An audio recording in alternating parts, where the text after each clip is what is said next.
આખું નામ જણાવો. મુકેશ દત્તલાલ કામદાર, ગરડા સ્વામીના, હાલ રહેવાનું. હાલ રાજકોટ. તમને ધીરજરામ બાપાના જે અનુભૂતિ થઈ, તમને જે પરસો બતાવ્યો એની થોડીક વાત કરો. લગભગ 1980 85-86ની વાત છે. ત્યારે મારે ગરડા ભાવનગર 2 બસ હાલતી હતી. હા પ્લસ ગરડામાં કેબલ લાઈન હતી, હા વિડીયો સેન્ટર હતું. પછી અવારનવાર ગાડીના બસના અકસ્માત થતા પછી આર્થિક રીતે હું ભાંગી ગયેલો, આર્થિક, શારીરિક, માનસિક રીતે. પછી મેં ભાવનગરથી દવાની શીશી લીધી, દવા પીવા. બરાબર. પછી રાતે 2 વાગે હું ઘરે આવ્યો. માથે દેણું થઈ ગયું હતું બહુ, બરાબર. એટલે ગામમાં મોઢું બતાવવા જેવું હતું નહીં. હા એટલે રાતે 2 વાગે ઘરે આવ્યો અને મારો દીકરાનો ઘોડિયામાં હતો, એને મેં કીધું રમાડ્યું. પછી દવા પી જાઓ. પછી મને ઓચિંતા અચાનક બાપા યાદ આવી ગયા વહેલા. ધીરજરામ બાપા. ધીરજરામ બાપા મને યાદ આવી હા. ગયા. એટલે મેં કીધું હાલો હવે બાપાના દર્શન કરી અને પછી આ પગલું ભરી લીધું. બરાબર. પછી હું આશ્રમે ગયો, ધીરજરામ બાપા બેઠા હતા. મને બધું પૂછ્યું કેમ છે ને શું છે ને બધું વાત કરતા હતા. અને મને એમ કે આવો શેઠ, આવો શેઠ એમ કે. હા અને મને તો થોડુંક એમ થઈ ગયું કે આ બાપા મને આમ કેમ કરે છે મુશ્કેલી.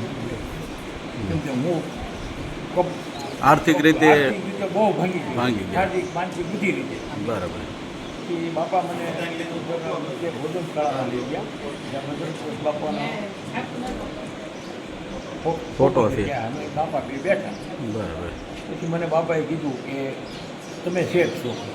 હા મને તો મનમાં ને મનમાં ગુસ્સો આવતો હતો. હવે આ પરિસ્થિતિ છે ને બાપા મને શેઠ શેઠ કરે છે.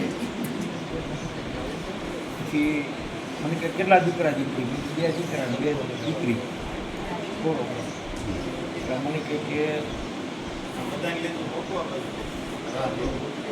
એમ કીધું કે રામચંદ્રજી ભગવાન કોણ? રામચંદ્રજી કોણ હતા? એટલે મેં કીધું એ રાજા હતા, બરાબર. એ સિવાય ભગવાન હતા.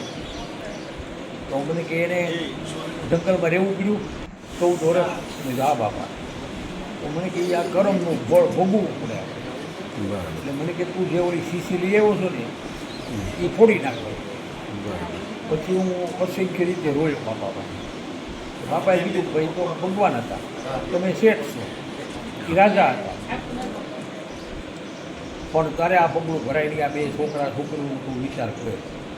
પછી મેં ઘરે જઈને સીધી ભોગ નાખી. એટલે મને કે બધો સામનો કરી લેવાય, દવા પીધે કાંઈ ન થાય. એટલે બાપાએ તમને ડૂબતામાંથી ઉગારી લીધા, અને બાપાએ જીવતદાન આપ્યું. જીવતદાન આપ્યું નવું. અને બાપાની કૃપા પાત્ર છો તમે. હા, જેવી કયો એવી. આજે હું અહીંયા સામે બોલું છું ને, હા. એ એની કૃપા, એની દયા. બદ્રીદાસ બાપાએ જેમ ઓલા શેઠને ઉગાર્યા એમ ધીરજરામ બાપાએ તમને ઉગારી લીધા. બરાબર. એટલે આ મુકેશભાઈની જીવનની સત્ય ઘટના આપણને જણાવી રહ્યા છે. એટલે એમની ઉપર બાપાની અનન્ય કૃપા અને બાપાના આશીર્વાદથી આજે આપણી સામે બેઠા છે. તો મુકેશભાઈ ફરીને એકવાર નામ બોલો તમારું.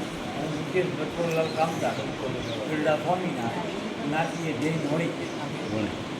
હાલ રહેવાનું રાજકોટ. હાલ રાજકોટ. અને મને મોકલવાવાળા બાપા રાજકોટ. બરાબર. એટલે મને કે કામદાર કે રાજકોટ ગયો. બરાબર. પછી મને કે ત્યાં હરિશ્ચંદ્રની જે પરીક્ષા થઈ ને એ થાશે, બરાબર. પણ રાજકોટ મૂકતો નહીં. નહીં. એટલે એને હિસાબે હું ત્યાં છું હતી અને અત્યારે મારે વાંધો નથી. ભગવાનની દયા. બોલો ધીરજરામ બાપાની.